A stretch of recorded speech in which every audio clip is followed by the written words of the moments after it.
Thank you. So let's get started. Like I said, I'm Sally from the Maynard Library, and we are delighted to have you all with us tonight. We have with us tonight Demetra Tseckares, Yeah. who will be talking about gardeners and climate change. But just a few pieces of business before we, like I said, we are recording. And we ask people to hold their questions to the end of the talk. We have a small enough group that we can probably go live with microphones, but if you'd like to put your questions in the chat, I'd be happy to read them from the chat. So whatever makes you most comfortable, but let's wait till the end. And I wanted people to be aware of a program that we're holding this Saturday with the Maynard Community Gardeners.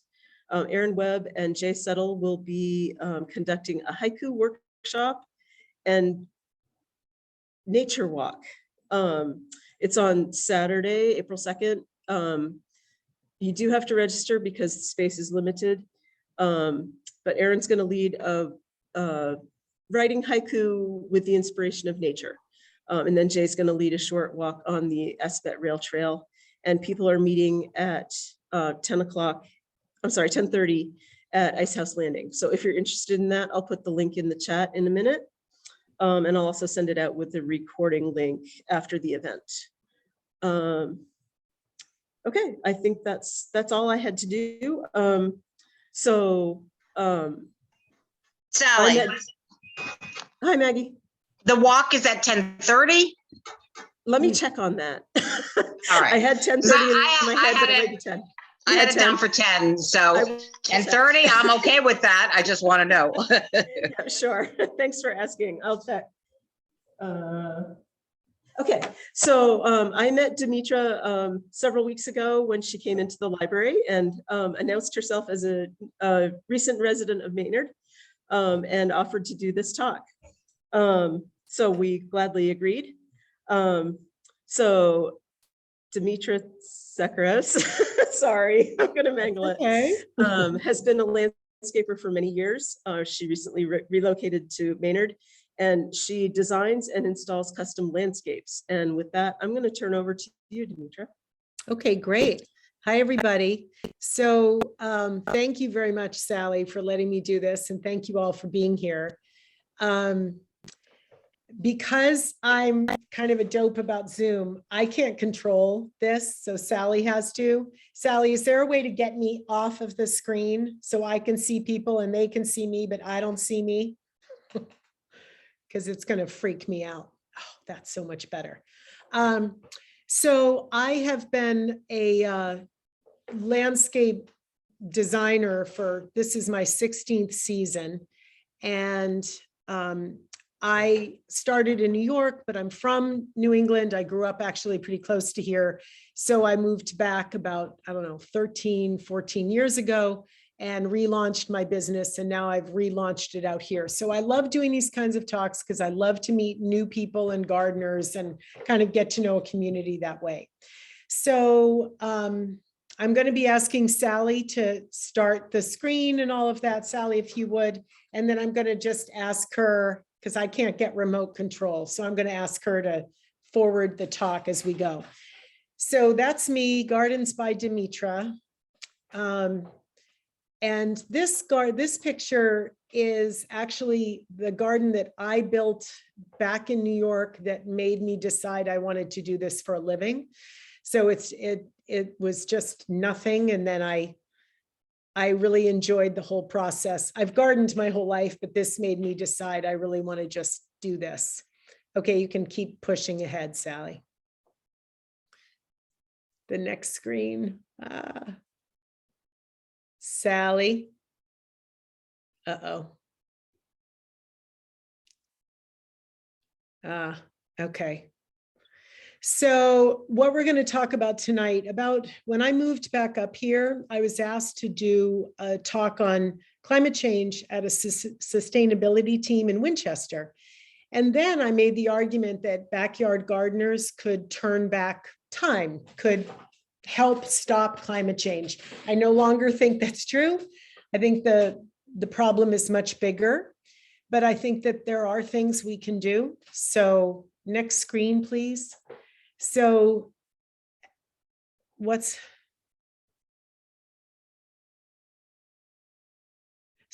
okay. Something's wrong. It's not advancing like we Can't practiced. hear. Is this not the right screen? No, this is fine, but it's strange. Maybe it's like in a different view or something. I don't know. Anyway, we'll just carry on. So as far as I see it, like gardeners, there are two pictures here. The big picture, you know, in order to deal with climate change, it's bigger than us. We need to get involved and vote and systemic change, government, all of that is what we need. We can't do that alone. So we can teach, we can lead, that kind of thing. And I actually see that a lot in Maynard, which is really nice. I was at a library talk, I don't know, a week ago or something. It was pretty interesting. Next one, please. And then the small picture, and you can go ahead, Sally, is we need to, what we can do, as I see it, is kind of hold the line, right? We can protect what needs to be protected. And I just am trying to, this is so strange. Sorry, guys, this is distracting. There, that's better. So if we can hold the line to protect what needs to be protecting, the things that need to be protected most that we can control are our songbirds, which are disappearing in staggering numbers. Next screen, please. And our bugs, which I think if you all know about monarchs and milkweed, you know that if milkweed disappears, so do monarchs. But that's true of a lot of bugs which rely on our plants. Next screen, please. And the other thing that's in danger are our plants, our native plants. I don't know if you are aware, but we've lost hundreds of kinds of native orchids. This started back when people were just digging them up out of the woods because they were pretty. And then, of course, destroying woods to build things and all of those other things. And then we're also just destroying plants through habitat loss in general, and also out of control eating by deer and rabbits and the like, and the explosion of invasive species. This is one of my favorite plants. It's not quite native to New England, but it's close. It's called a Linea tree, and it's gone from the wild, but you can find it still. And I try to plant one in, you know, as many times as I can. Next screen, please, just because the pollinators love that plant. So the things that we can do to help is to create a resilient landscape, which means sort of by doing that, we will create a wildlife corridor. And of course, we'll also create beauty while we're doing that. So the goal tonight is to talk about how are we going to be able to build in our own backyards a resilient landscape that is a wildlife corridor, and how can it be beautiful to us, which does matter, I guess, at some point. Next screen, please. So there are a couple of steps to get there. I'm going to zoom through these because I'm guessing all of you know this. The number one thing is our soil. Next screen, please. Without good soil, we know our plants won't thrive. So our soil needs to be healthy. We should be composting and or using compost. I don't have a compost pile anymore. I don't have room, but I use black earth, which is fabulous. If you haven't signed up for that, it's really good. We should be leaving the leaves. We should disturb soil as little as possible. It's a very old-fashioned notion to think we have to double till and all of that. We don't. Commit to being organic and question the mulch you use. Next screen, please. Mulch is like a thing, and it makes me crazy when I see this stuff because it's a dried wood with no nutrients that's been sitting in dye and is then placed on ground, and it does not break down and help feed the soil at all. In fact, it drives toads out, and toads eat slugs. So then you have to pick slugs, and nobody wants that job. So next screen, please. don't use mulch like that. Be mindful of mulch. So the second sort of main takeaway that we should be getting is about rain, about water. Next screen, please. With climate change, our storms are stormier. We don't get enough water. We don't have enough snowfall. It's hard to replenish the groundwater. When it does rain, it rains so hard that it can do damage. So there are things that we want to do. We want to keep water on our property, but we want to do it wisely and safely. Because stormwater, if all the water from your house rushes out to the street, down a storm drain and away, it doesn't make its way, it doesn't percolate back into the groundwater, which, you know, your oak trees, your sugar maples, whatever big trees you have need. So something as small as a rain barrel can really do a great job for you to store water. Rain gardens, if you don't mind just going ahead to the next slide. Rain gardens are fabulous. They're much more efficient than a healthy lawn in absorbing water and sort of holding it onto it as a sponge. Anyway, go back, please, Sally, just back one. And then permeable surfaces. I am lucky to live on the Assabet River and on a wetland. So I'm required to have a permeable. Oh, you can go back. Go back. Ah, oh no. Can you go backward instead of forward? There we go. Okay, thank you. So I'm required to have a gravel driveway, which I happen to love, but I also have a gravel sort of patio. Any kind of permeable surfaces that you can have are really good for collecting that water deep underground. Also planting more trees and shrubs. They soak up a lot of water, they hold it. And then just minor things, like if you're going to be watering, which is very expensive, irrigation drip lines, deliver the water right to the roots, that kind of thing. And using xeric plants can be tricky because xeric used to be something you could count on when there's just no sun, no rain. But now our patterns are so off, we can't count on July having no rain. Now it rains in July and it doesn't rain in October. So xeric plants are plants that don't need a lot of water. They're wise to use, but they can be tricky. You know, they want a well-drained property. So will you go forward, please, Sally? So again, I just want to highlight this rain garden slide. This really is the most important thing you can do. And it leads to the next slide, please, Sally, which is, of course, reduce your lawn. This is just really important. Would you go forward one, please, Sally? This is a property I just pulled off a realtor site in Lexington. The proportion of lawn to house is staggering to me.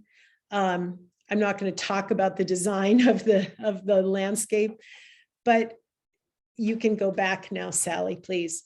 But that amount of lawn is just a waste. It's like a monoculture and it doesn't hold and absorb and use the water. So it's almost like having a hard surface.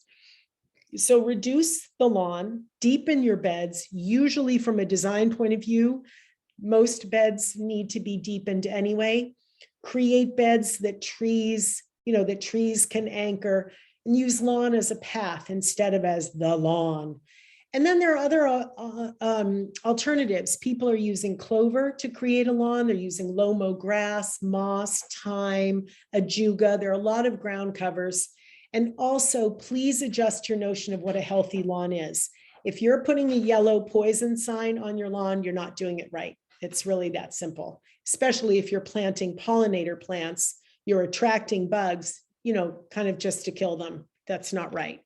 Next slide, please. And then we can move forward from here. And then this is another thing I'd encourage you to think about with materials. So maybe you're going to go put some patio furniture out soon, or you're putting up a fence. Think about if what you are adding to your landscape will ever disappear from the planet. Can you do the next slide? So this is a vinyl fence. The next slide, please. plastic fence, next slide, please, and plastic lawn furniture. All of these things will never disappear. And they can't really be recycled. Maybe you get one recycle out of them. So next slide, please. So wood fencing, and the next slide. Here's another alternative, you know, for a more privacy kind of look. And the next slide, please. Of course, the infamous, right, the Adirondack chair. So there are products that are made from plastics. Decking is one. And I think that's a really interesting, I actually prefer the recycled product than wood, because bare feet on wood can be problematic. But other than Trex and some Adirondack chairs that are made from that same heavy recycled material, most of these things are new plastics, new vinyls, and they'll never disappear. Next slide, please. Okay, and then number 5, be messy, be lazy. I tell all of my clients, believe it or not, the lazier you are, the better gardener you are. And that's just true. You should not do a fall cleanup in the way that we've defined it. Sure, get the leaves off the lawn, but don't throw all of those leaves away. In the spring, don't be so hurried to get outside. I want to be outside, but all of the things that are under the leaves that you've left in the fall are overwintering. And until it warms up, for a good solid week at 50, 55 degrees, those creatures are still under there waiting to come out. You did all that work to protect them, so just wait. And then there's the 2-foot rule. Would you go forward, please, Sally? The 2-foot rule. So this is the leave the leaves thing. And the Wild Seed Project is a pretty cool space to go visit if you want to, online. But they're really talking about what is so important about the leaves. And remember, leaves are free, and that leaves more money for buying plants. The next slide, please. And that's just an illustration. That's my old garden. And I don't know, some people might think that that's awful, but I think it's kind of pretty, all those leaves with the snowdrops pushing up. Next slide, please. Okay, another example of ferns coming up through the leaves. People worry, like, if I leave the leaves, nothing will grow through them. That's just not true. And in no time, next slide, please.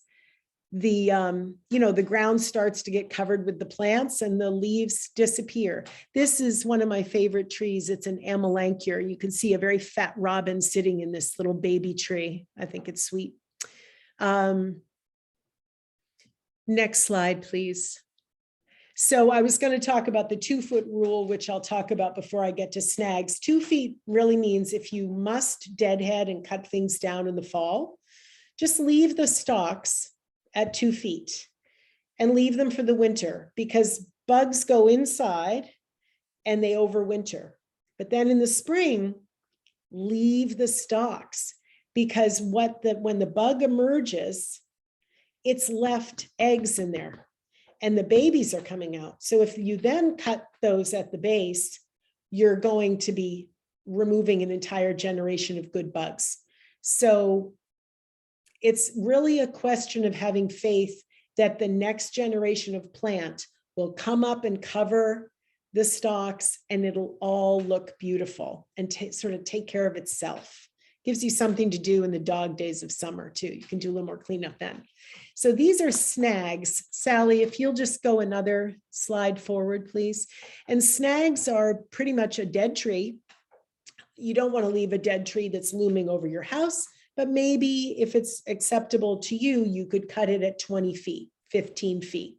And then you leave that. And as it rots and birds start to find all the bugs, next slide, please. And they make all these holes, then pretty soon you're going to have a chickadee nesting in there, which I think is awesome. And you'll see little babies coming out. Next slide, please. And same thing. So it's just a fancy word, snag. But if you can do it, if you can find places to leave dead trees, they're really incredible habitat builders. This is just a couple of slides, Sally, if you don't mind, of birds enjoying when you leave the stalks, you know, you'll just see so many birds in the fall eating the seeds. Okay, so that's being messy. Let's go to the next slide. So now this is a really critical step, and this is where I often lose people, because invasive species are, to me, it's just non-negotiable. They have to go. Of course, if you have a gigantic Norway maple and it is beautiful and it is creating shade and you love it, you're not going to spend $3,000 to have it taken down. But every one of its babies, and it has so many babies, should be removed, because otherwise you'll have a monolith of Norways. Let's just go through each slide, Sally. The next one, please. This is what a woodland looks like when Norways have infested. And it's truly, in New York, where I used to live, there were woods that had 3 species. There were Norways, Barberry, and burning bush, and that was it. No native plants can grow because invasives green up faster, seed more, nudge the good stuff out. Next slide, please. Another one, this is Asian bittersweet. There is an American bittersweet. I will be honest, right now they've come together, and it's very hard to find pure American bittersweet. If you have bittersweet, get rid of it. It will tear down a full-grown tree because it is so heavy. And if people say, but it's so pretty, it isn't. It's really ugly because it will kill an oak tree. I battle with this. Next slide, please. Here's another one I really can't stand. It's buckthorn. This is from Europe. It is infesting our beautiful woods, and it does so 2 ways. The seeds get, planted, but also the roots sucker. So it's just a terrible plant. And people will say, but the birds are eating the seeds, so it's good for the birds. The birds eat the seeds because there's nothing else to eat, because these plants have so effectively taken over. So if you live near conservation property, or you have a stretch of woods and you start to see barberry, and you'll know it, it's speckled, and when you rip a little stem and smell it, it smells like an old cigar. Get rid of it. It's a disaster. Next slide, please. This is burning bush. It's pretty for 4 days of the year. Other than that, it's just an infestation on our landscapes and in our woods, and it's got to go. This plant, and the next slide, please. This is barberry. Just a hateful plant covered with thorns, just prolific seed spreader. Both of these plants, interestingly, are wonderful places for ticks to lay their eggs. Oh, it's disgusting. So that alone is reason to get rid of these plants. Next slide, please. Another barberry berry. Next slide, please. And then there's Japanese knotweed, my nemesis. This is one that's wicked hard to kill. The bees love the flowers. And of course it was brought here because it's beautiful, but it is so aggressive. It can grow up through a foundation. So if you have it, you must do what you can to annihilate it.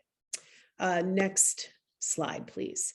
So, and I want to just take one quick moment, and we can talk about it more later, but I kill invasives. I use poison, and I use it very wisely, very surgically.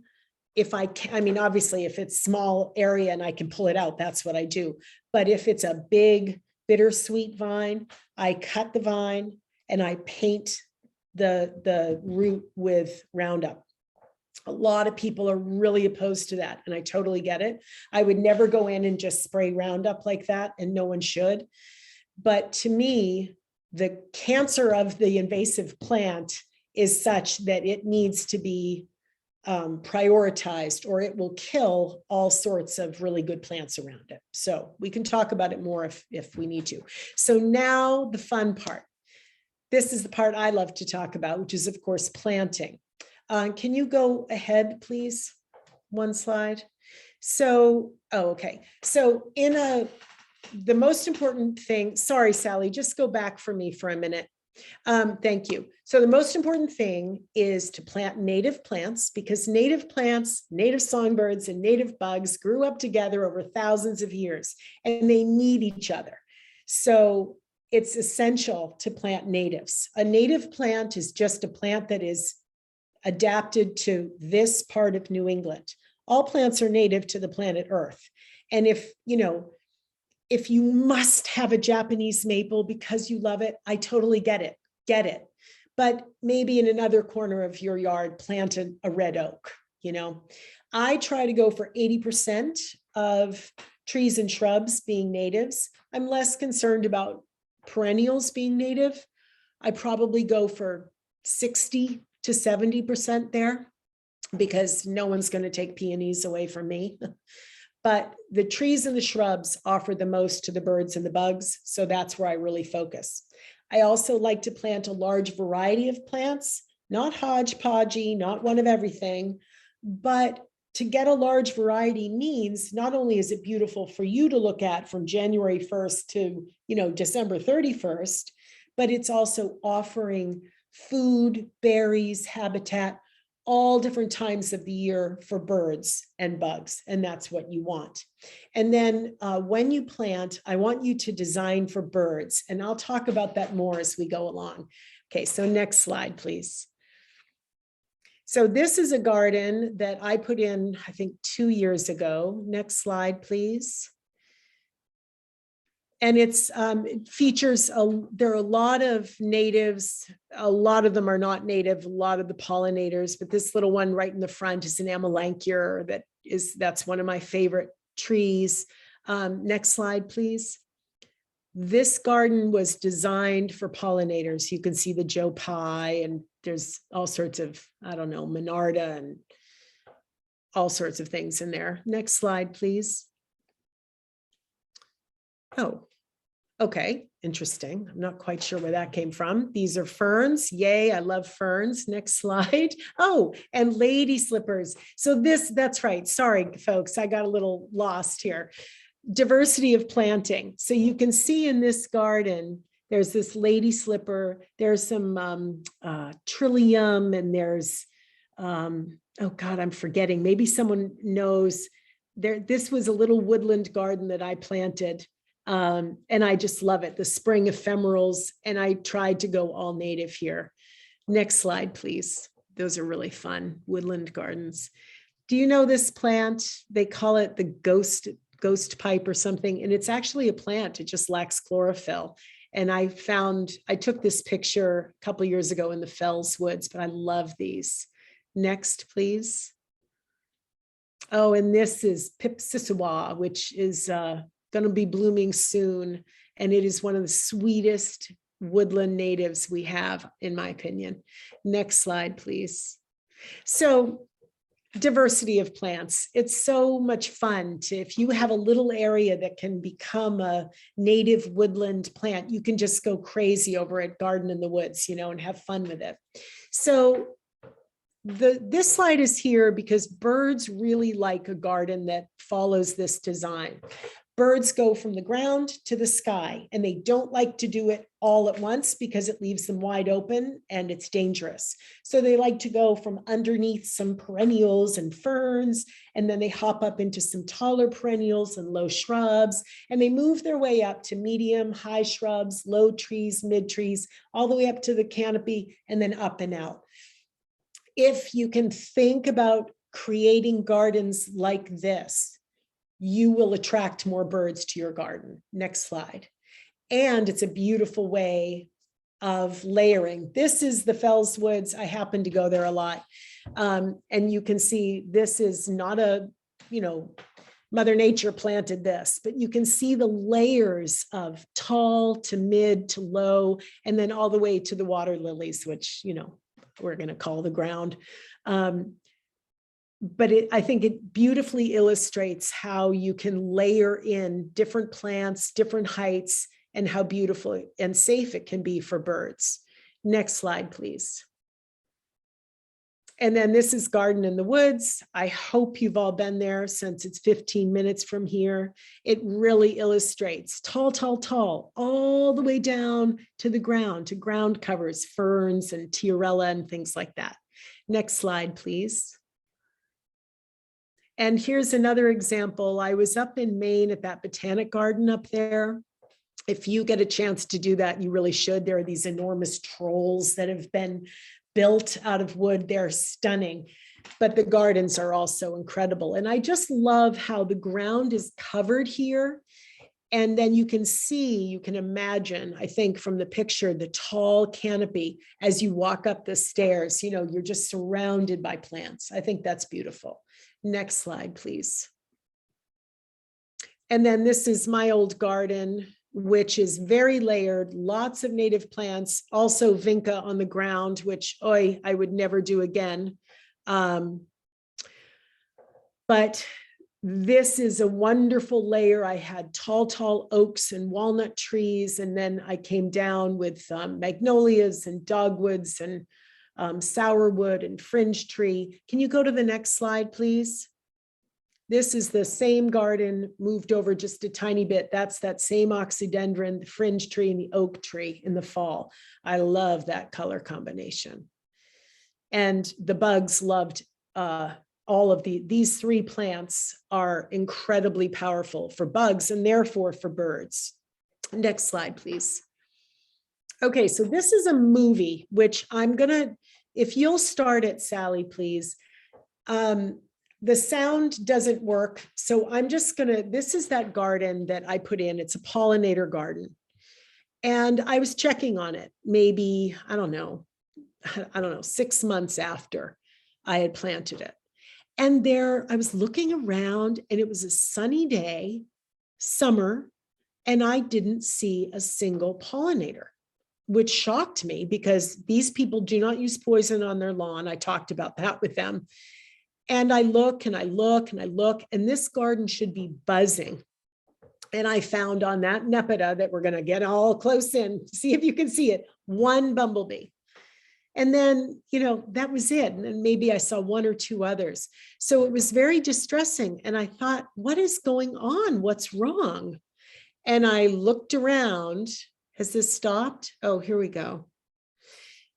And I looked around, and this neighborhood is in where there are very few native plants, very few flowering plants, and almost everyone had those yellow signs on their lawn. And it just really brought it home to me that, you know, we can do what we can, but you really need to get your neighbors on board, if at all possible, to stop spraying for everything, ticks and whatnot. It kills all the bugs. The good news is I did go back 2 weeks later and it was loaded with pollinators. So I don't know what to make of that. Next slide, please. Okay, so now let's talk about the best plants, right? So what plants, because this is the fun part, what plants will give you that resilient landscape, give you the wildlife corridor, and provide you with year-round beauty, okay? Next slide. So I'm gonna start with trees. The next slide, please. Thanks. So we'll just go quickly through these. Red oak, sugar maple, next one. Hickory, next one, please. And pine. So those 4 trees are just enormous canopy trees, and they're wonderful. If I can inspire all of you to plant one tree, I beg you to plant an oak, red or white. One oak tree will feed thousands of baby birds. Because if you think about it, a bird can't put bird seed into a baby bird's mouth, it'll kill them. They need those squishy caterpillars. And those exist on oak trees, in pines, on sugar maples and hickories. But on oak trees, it's like just a smorgasbord for baby birds. So that's the most important tree. But all of these are great. Next slide, please. And then, oh, and river birch also, sorry, also is a high canopy. We tend to think of river birch as smaller plants because so many people plant them small, but they can be enormous plants and they're stunningly beautiful, really good bird and bug value. Next slide, please. So now we're in mid-story. This is one of my favorite plants. If we were doing this live, I'd be like, who knows what this is? This is a tupelo or a black gum tree, and I think they're gorgeous. Birds heading south when they're, in the fall, rely on these because they have berries. You'll never see the berries. They're insignificant to you, but to the birds, they're an important stopover. They're also just stunning plants. Next stop, please. Slide. Oh, this is a great plant. It's called Prunus Virginiana, or what's the common name? Chokeberry, chokecherry. It's a tree. It's not Aronia. At any rate, you'll see some of these can be 60 feet tall growing in a ditch on the side of the road. If that's not what you want. Prunus Virginiana is a mid-sized tree, very pretty. Next slide, please. And after it flowers, it makes these berries. Not a single one will drop on the ground. They'll be eaten by birds. This has incredible bird value, and it grows quickly. It can take some shade. It can take sort of wet feet. It's a really wonderful plant. Next slide, please. Oh, this is Hawthorne. If you don't know Hawthorne trees, they are so pretty. And then they make gorgeous berries, which persist for a while, but then the birds will eat them. They're really important for bird food. Next slide, please. They also have thorns. They're in the rose family. This is Lankier, which I talked about already. Lankiers are one of my favorite plants to grow. They're a shrub form or a single stem. You can find the single stem. They bloom early in the spring, and then they make these berries. And again, you won't see one on the ground. They're very popular among robins, but all the birds love them. Next slide, please. Also can take some shade. Oxydendron, that's the one that turned bright red that I showed you. One of my favorite trees, so delicate when it's in bloom and so gorgeous in the fall. And it has a delicate scent, and the bugs flock to it, and the birds just sort of sit and wait and snap them up. It's all very, mutual of Omaha. Next slide, please. Fringe tree, or Kyanathus virginicus, gorgeous tree. Blooms in the spring, turns yellowy gold. It was that chartreuse color behind the red plant in my old garden. Fabulous shrub form tree. And again, has good bug and bird value. Next slide, please. So now let's move into shrubs. Next slide. So this isn't fair to put this in shrubs. This is Ilex Alpaca, which can actually be a 60-foot tall tree. It's our native holly, one of our native hollies, but it can also be kept as a shrub, and it's gorgeous. So if you can remember that, Ilex Alpaca, look for that and try to incorporate that into your yard. They're really stunning. Next slide, please.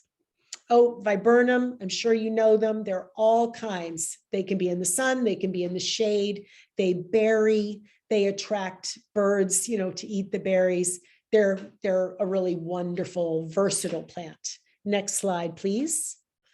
Clethra, gorgeous, smells good, blooms late in the summer. Bugs flock to it because it smells so good.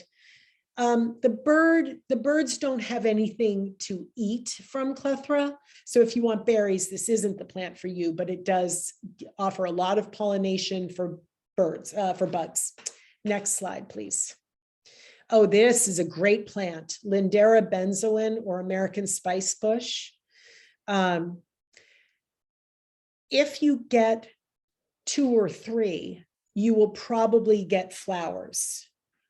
But even if you don't get flowers, there's sort of a hazy little yellow flower in the spring, pretty, but you will get that gorgeous yellow color in the fall. And you'll see in the summer leaves kind of fold up like this. And if you peel the leaf back, you'll see one of those guys, and it's a swallowtail. This is one of the most important plants for swallowtail butterflies to lay their eggs on. So it's a great plant, grows quickly, nice filler, beautiful. Next slide, please. Ilex verticillata, if you drive on 2E, past the middleman place there, these grow in a ditch in the side of the road. Gorgeous, but beware. And this is where, species, which are the pure plant, are then sort of messed with, and sometimes they're crossed with Ilex from, China or Japan or somewhere. And sometimes they're selected to be shorter. Okay, sometimes they're selected to have berries that persist all through the winter. You don't want that, because that means that the birds don't like the berries and they're not offering anything good. And then what's the point? So be careful when you're buying plants not to get something that's become so fancy that the birds don't like it anymore. This is a deciduous holly and it's gorgeous. Oh no, that's okay. Next one. Thanks, Sally. This is also a holly, Ilex glabra. It's evergreen. It makes little black berries. The birds eat them, but this is loaded with pollinators. So it's a great plant for both. Next slide, please. And of course, our highbush blueberries. Did you know that European honeybees do not pollinate our blueberries? They have to be our native honeybees, bumblebees, and a lot of them are dying. So we need to plant native plants to be pollinated and to sustain these little adorable bees. Highbush blueberries are such a great alternative to burning bush because they turn a gorgeous red also in the fall. Next slide, please. This is Aronia. It's a fabulous little plant. Well, it's tall, makes pretty delicate flowers, berries. These berries persist well into the winter, but the birds will eat them and then they'll get drunk. And that's true because there's a very high sugar content, but the birds like it. It's not bad for them. It's good for them. So they should have a party too. It's a really pretty plant. Next slide, please. And next slide. So we're getting down to perennials. This is one of my favorites. It's that was from my garden. It's like a landing pad. It's Joe Pye weed. There are all sorts of Joe Pye or Eupatorium. They're renaming them. I get very confused. This one is called Gateway. It can be 12 feet tall or 10 or 8, depending. But they also have some like Little Joe, and then they have some that go, 1 or 2 feet. And they're all wonderful for bugs. Next slide, please. And so now let's talk milkweed. This is common milkweed. Next slide. This is just a white, I think it's called ballet or ice ballet or something, milkweed. Next slide. Swamp milkweed. Next slide. And this is Asclepias tuberosa. I don't know what they call it, like whatever, orange, and there's also a yellow one. Milkweeds are the only plants that monarchs can lay their eggs on. They are essential. Monarchs are disappearing from the planet. People have really gotten that note and they're planting a lot of milkweed, which is great. Keep that up. Next slide, please. Oh, this is Vernonia, which in the late summer, early fall brings a purple to your garden that's just so pretty. And it is very popular with the bug set. Really good plant. Next slide, please. Oh, and Actea, or I think they call it doll's eyes. I called it bugbane. Again, people change names on you. It's tricky. Beautiful plant, takes some shade, smells like heaven. Bugs love it. Next slide, please. Blue lobelia. There's red lobelia or cardinal flower, very hard to grow. It needs water and just the right amount of sun. But this blue lobelia, easy peasy. Bugs love it. You can see the pollinator down at the bottom. And it's a plant that will reseed. It's not invasive. It's happy. When it's happy, but it's lovely. Next slide, please. And asters. In the fall. Unfortunately, rabbits really like asters, but it's worth trying to plant them. Next slide, please. And these are 2 little movies. Sally, if you can get them to play at the same time like you did before, that would be brilliant. On my left, anyway, is Solidago, and that's goldenrod. And people always tell me, oh no, that I'm allergic to that. You're not. you're allergic to ragweed or something, which blooms at the same time. Solidago is pollinated by bees, and it's one of the most important sources for bees in the late summer, so plant it. And on the right is an aster. I love this bee. On the right is this aster called Lady in Black, and it was humming with bees in this one garden I put it in. Really pretty. Next slide, please. Uh-oh. Oh, there we go. Oh, this is an anemone. I think it's Virginiana, but it might be Canadensis. Both are worth having. They bloom in the spring. Japanese anemone bloom in the fall, and they're gorgeous too, but can be very aggressive. These are, when they're happy, but they're awfully beautiful when they bloom, and the pollinators love them, and they sort of weave their way through a garden without crowding things out. Really nice plant. Next slide, please. Columbine, that's our native columbine. It gives you red when you kind of need it. It's lovely. There are lots of columbines, but this is the native one, and I find it delicate, and it just seems to be right at home here. I love it. Next one, please. Oh, Tiarella.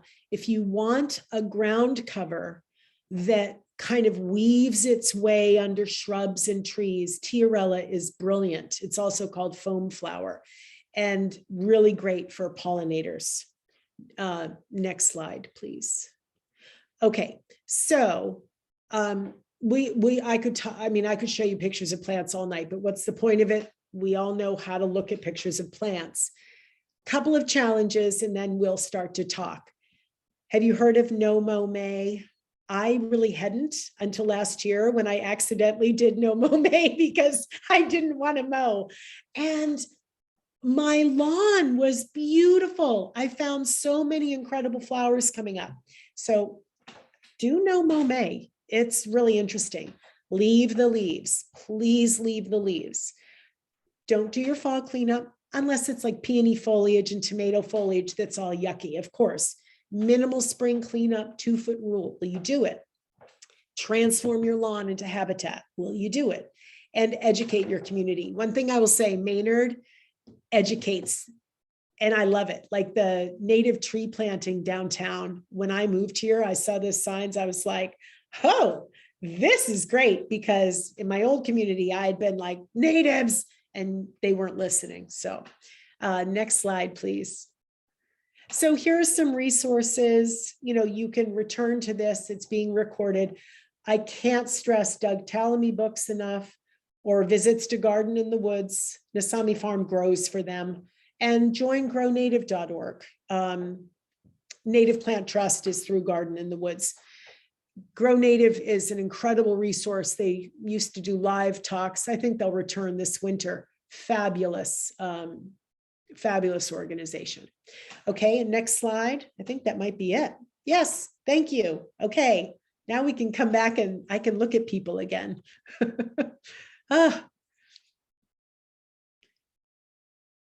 So I hope that all made sense. I'm sorry that I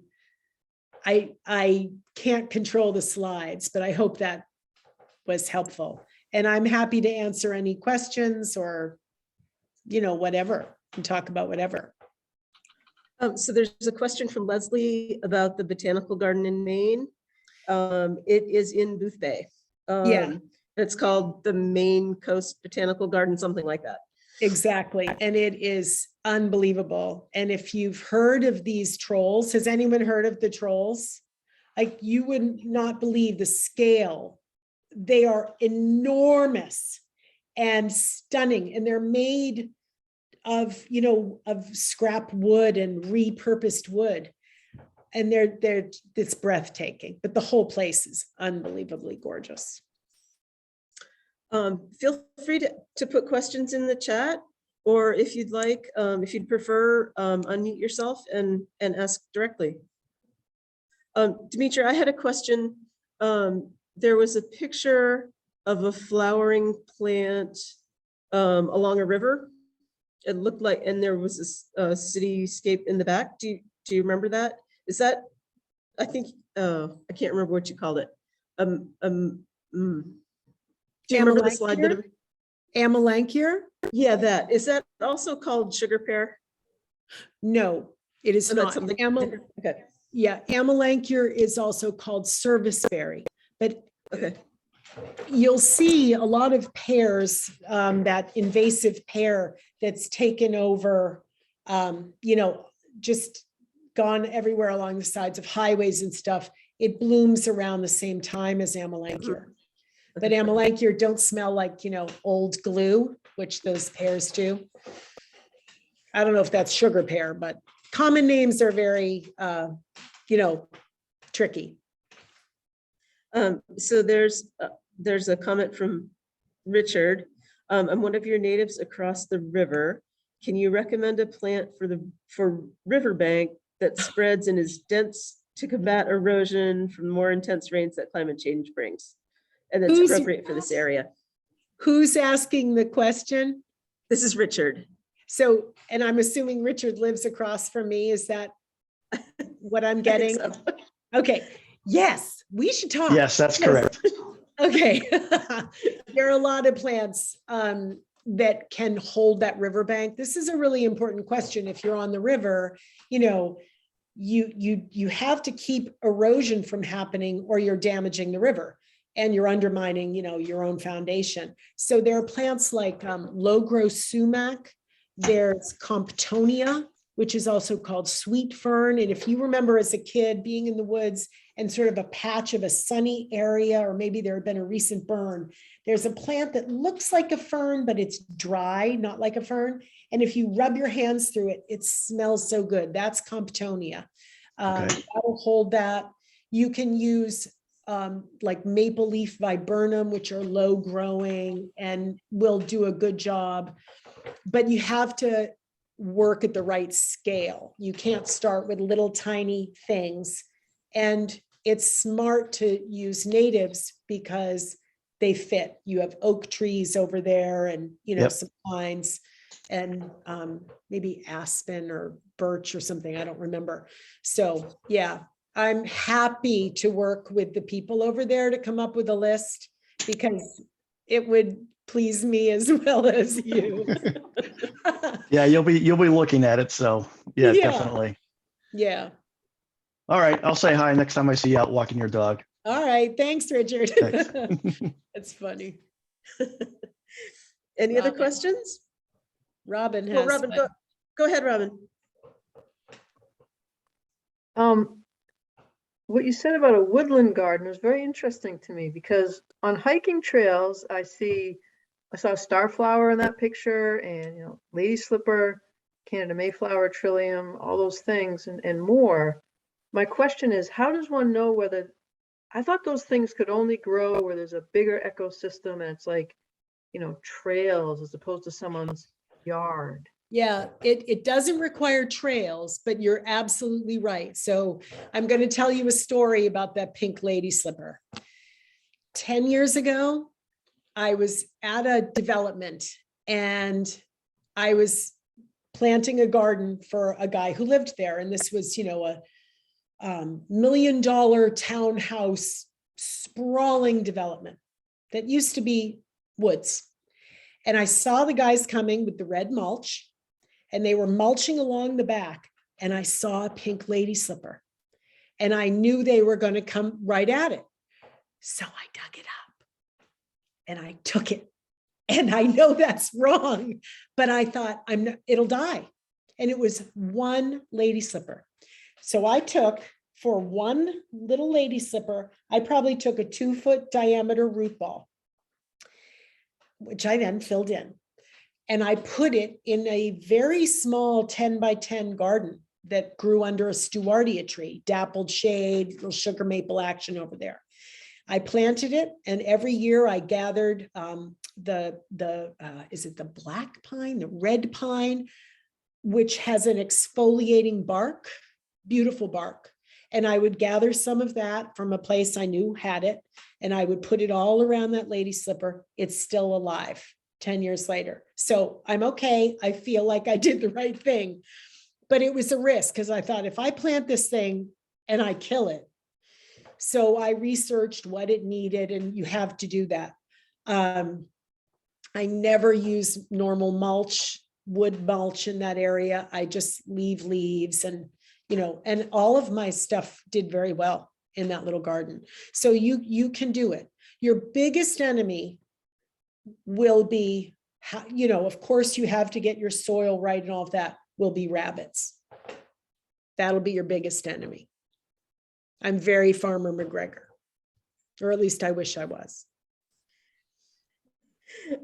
There's a question from Leslie. Does it work as well to buy pollinator plants from places like Russell's as from Garden in the Woods? Yeah, so Garden in the Woods has things that you won't find elsewhere. Example, if you want high bush blueberries, don't get all of those named varieties. Get the species high bush blueberries from Garden in the Woods, because they are genetically so diverse that they pollinate each other. When you buy a named high bush blueberry at Mahoney's, let's say, or Russell's or wherever, they're still high bush blueberries. They're good plants, but you have to get at least 3 of this kind and then 3 of another kind so that they can cross pollinate. You don't need to do that with the species. So Garden in the Woods will have trillium that you won't find at other places. They'll have all the little delicate ephemerals that you won't find. They'll also have more variety of Solidago. They'll have species, unnamed things. That's why you go there. They're not cheap. You're not going to get a bargain. You know where you can find really great plants? Over on Mass Ave in Lexington, it's called Seasons 4. Very expensive, but there's a sale table and they'll sell a lot of things. And if you start to recognize what are native plants, or, again, with perennials, you don't have to be such a perfectionist. Okay, any other questions? Oh, go ahead, Maggie.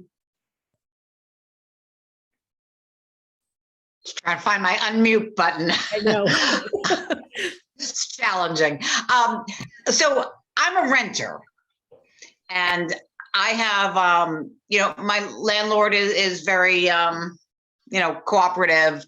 I have a vegetable garden and a raised bed in the yard. It's not a huge yard. It kind of has a lawn, but it's like a real scrubby lawn, for lack of a better term. I can't, and there's also a dog in the family who there's lots of holes, and but so, and I'm not, I don't have a flower garden. I have a vegetable garden, and I try to throw in some flowers for the pollinators. Right, exactly. But so as a tenant, what can I do? And it's really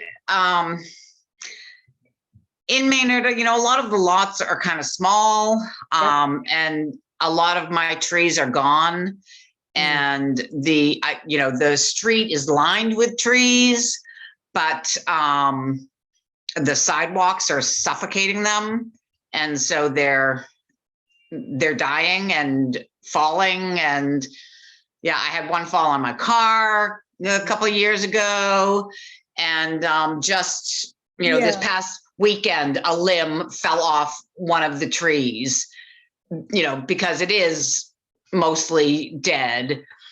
And can I ask the town to preserve? Let's talk about a couple of things. Okay. One, if you have a dangerous tree, they call them widow makers, and that's not a joke. So you should, of course, call the town and say, this limb, and what about this tree? You can get a certified arborist to come and look at it and have him or her tell you, yeah, that's safe, or no, that's not safe. So that's one thing you can do. As for renting, unless you're planning on buying or your landlord is an extraordinary human, I'd put everything in containers. Because I wouldn't, unless you want, let's say you want I don't know, a hawthorn tree so badly, and you have room to plant one, then go ahead and plant it. But I would use containers, either, wooden ones. I wouldn't mess around with those gorgeous clay terracotta ones because you have to move them in and out for the winter, which is a pain. But if you find either a thick walled plastic that are good looking and not terribly expensive, or you can get, what do they call them? Fiberglass, which are not that expensive. They don't crack and break. You can also spend more money and get, some big, heavy, gorgeous concrete thing. But I mean, that's a lot. That's ridiculous. And then I would plant things in that, because you can plant, those little sun gold tomatoes and then surround it with beautiful flowering annuals or milkweed or, anything you want to do. You could put a milkweed garden together in a container. So if you have room for containers, that's what I would do. Because I wouldn't want to leave my plants behind. So I hope that helped. You're muted. Sorry. There you are. I keep touching things. Are there flowers, like wildflowers that you can like throw seeds and hope that they grow type of thing? Yep. American Meadows, which is at the end of my talk. You can Google it. I highly recommend their seeds. I planted, these are not natives. I planted zinnias and cosmos and Mexican sunflowers. Sunflowers are native, which I also planted, and those seeds were really good. So absolutely. I mean, because I plant my vegetable garden, but I'm not. I've never done a flower garden, and I don't want the labor of planting flowers. Right. I want something that I can just throw the seeds and see what comes up, type of thing. Well, then, yeah, do that. Scratch some compost into wherever you're going to plant and go for it. Like, what types of flowers would work? If you get full sun, anything. If you don't get full sun, then you have to do more research. But you're probably getting pretty full sun if you're growing vegetables. But go on American Meadows and look at their sunshade and their shade packets, and you can find them there. Okay. Yeah. Thank you. Yeah. Welcome to Maynard. Thank you. Someone else. I just wanted to point out, Maggie was right. The haiku workshop is at 10, not 10:30. And I put the registration link in the chat if anyone's interested. Did I miss a question? Let me scroll back. Hang on. From Gary, are lily of the valley a yes or no? It's a yes for me. Some say they're invasive. No, no, no, no, no. If you love your lily of the valley, put them in a container. Oh, I can't tell you how aggressive those plants are. But I wouldn't, if you love them, fine. But if you plant one thinking, oh, isn't it sweet? You're going to hate yourself for doing that. That's all I'm going to say. Bailey had a question. Oh, go ahead, Bailey. Hello. I was just curious if over the time, Demetra, that you've been gardening, or other folks locally as well, with the increasing changes we're seeing in our weather patterns. It's so hot in the summers and like oddly really wet or really dry. Are you finding that some plants are thriving better? And some are just not. You want to know which plant is really, really happy? Yeah. Poison ivy. Well, oh yeah, thankfully I don't have that here. They love climate change. Isn't that interesting? And that happens to be a native plant, and it actually is really important for birds but it's ironic, like great, poison ivy. But yeah, I don't know. Do other gardeners have things? I've noticed that you have to baby plants longer. So a lot of people think a rhododendron is like a piece of furniture. And there are rhododendron that have been around for 50, 60, 100 years in properties. And they're not going anywhere. But new plants are really struggling. And that's a combination of nursery practices, soil, our soils. We have not, if you don't take care of your soil, you know, you're doing a disservice. So that's my experience. I don't know if other gardeners. Thank you. If I may ask a quick follow-up on the topic of soil, and you mentioned that those dyed mulches are really bad, which you can kind of tell the way things don't really grow that well in them. But I just purchased a property that the previous owner had layered that down. What do I do with it now? Can I put it? It feels weird to put it in the trash since it's sort of a natural material. No, you can What do you take it to plant soil doc or something. It's a yard and you pay to dump. And it's a yard up in, I think it's in Acton. Okay. So you can get rid of organic material that way. You can't get rid of invasives. They won't accept invasives, which is smart, but they'll take that, or you throw it away. Okay. It's Thank you. Terrible. Yeah. Thanks. This has been a great presentation. Good. I'm so glad.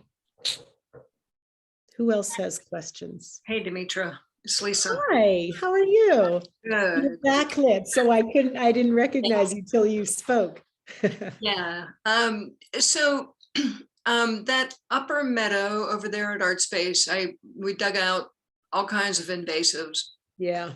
bagged them, and I covered it with a very heavy tarp.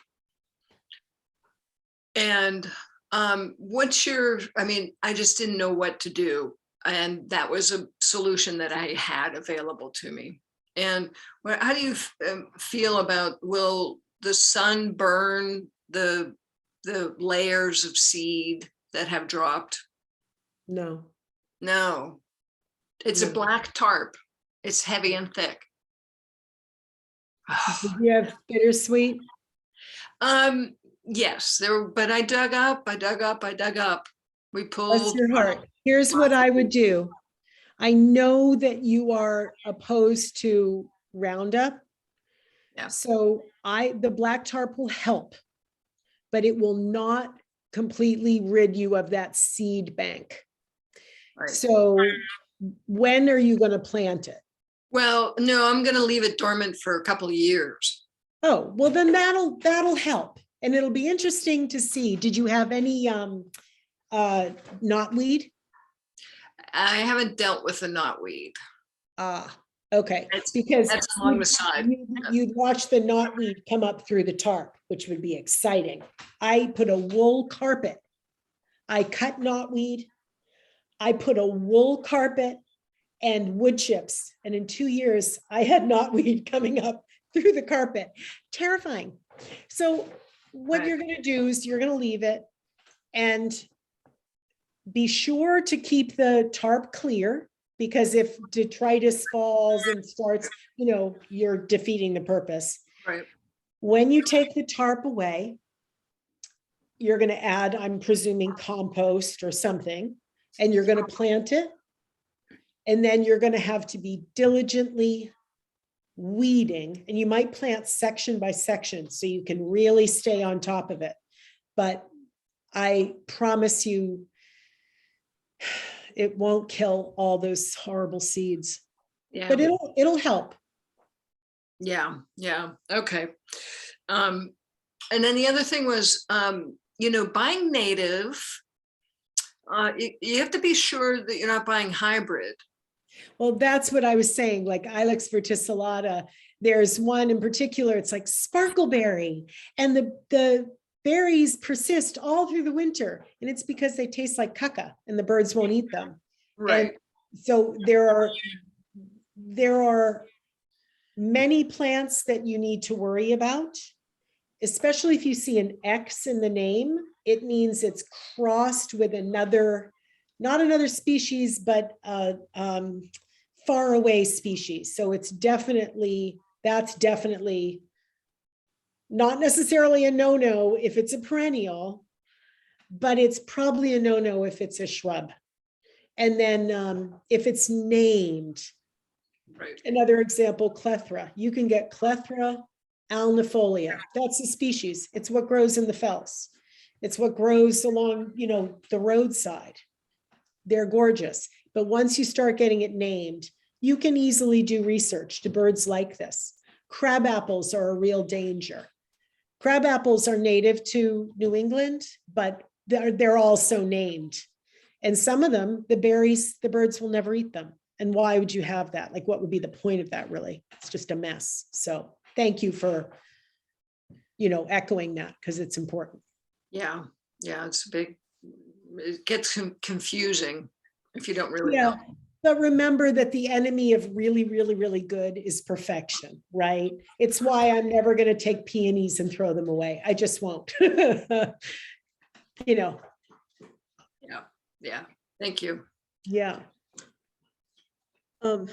Maggie has a question. You said don't use the black dyed and red dyed mulch, but is there a good mulch to use? Yeah, thank you, because I really shouldn't just be bossy and then not give alternatives. So the best mulch are leaves from your own garden. But if you really just don't like it, or they are walnut tree leaves, you don't want those, because they have walnut trees have this wonderful way of poisoning the ground around them. Plenty can grow, but a lot of things can't. So I wouldn't do that. You can buy mulch at, Cavicchio. I don't know if you guys it's a wholesale yard, but Cavicchio has a leaf mulch. I'm pretty sure that Russell's has a leaf mulch.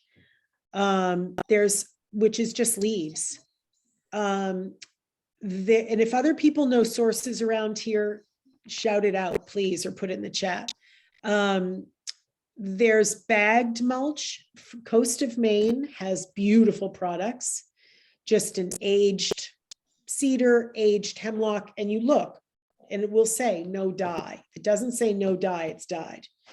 And sweet peat, don't mistake that for peat moss, which you should never use and never buy. But sweet peat mulch comes in bags, and it's gorgeous, made with horse manure, leaves, and grass clippings. But the best compost is, you know, if you bag up, let's say you make a corral every fall, you fill it with leaves, you walk away. In 2 years, that's perfect mulch. So if you corral your leaves every year, in 2 years, you're going to start to be able to make your own mulch if you have the room and the leaves. Can I suggest, Pete, you're welcome to come over to Art Space. Behind Art Space, we have a leaf pile. Oh, that's great. Help to know. yourself. Oh, and you know what? One other mulch, you know, guys who are taking down trees and chipping trees, that wood chip mulch is actually excellent. It's excellent because it has all these beautiful microorganisms still in it. So if you lay it on your gardens, it's beautiful. It will keep in moisture, keep weeds down, and slowly over time, age, break down, and feed the soil. However, with any brand new wood chip mulch, you have to be careful not to mix it in, because if you do, it sits in the soil and it takes and holds all of the nutrients that the plants want. So it's fine on the surface, just be aware of that. Okay, any other final questions? Let me look at the chat. I believe we got everything in the chat. Okay, good. All right. Well, So- I will say thank you to Demetra. Well, I want to say one more thing, Sure. which is whoever is planting the native trees downtown, they're doing a great job. If there's ever a fundraiser to support them, you should support them. And the town did a good job the Market Basket place, that whole new development. If you look carefully, you'll see a ton of native trees are planted in there. So, and that was because the town made it be so. So that's really wonderful. And you should keep encouraging, who's ever in charge to keep doing that. And kill all the invasives on your property. Okay, well, well, let's say goodnight and thank you very much, Demetra. And I will get the link out to everyone in the Great. next day or so. Thank you Just so much. wanted to make a plug for everybody to come to the cleanup on April 23rd at Memorial Park. Okay. Cool. Thanks, Maggie. Sounds great. We'll see you there. Okay. Bye, All right, everybody. good night. Thanks, Good night, Demetra. everyone. It was wonderful. Nice Thank meeting you. Thank you. Bye.